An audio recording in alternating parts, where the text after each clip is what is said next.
પ્રધાનજી હે બાપુજી અત્યારે મને રાજમાં બોલાવવાનું કારણ અરે પ્રધાનજી રાજ મારી ભેગલગઢની પ્રજા આજે સુખના આંસુડે રડી રહી છે કે દુઃખના સમુદ્રમાં ડૂબી રહી છે અરે બાપુજી તમારા જેવા રાજા હોય ને મારા જેવા પ્રધાન હોય તો આપણી પ્રજા આજ બાપુ સુખમાં ગગડા હસી રહી છે શાબાશ પ્રધાનજી શાબાશ બાપુ આજ મારા ગઢના કાગરે હું થયું આજ કાળી કોયલ ટોકા કરે છે તો નક્કી કોઈ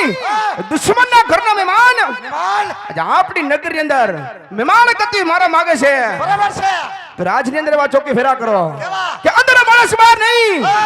અને બહારનો માણસ કોઈ અંદર નહીં કે રજા સિવાય રાજમાં સપનું પણ ન ફરકવું જોઈએ કાઈ ન ભરકે સકી કે શકો બેજા તમને મારે માથે પથ્થર મૂકી અને કોઈથી ફેરવું હોય તો ફરકવા જાવ બાપુ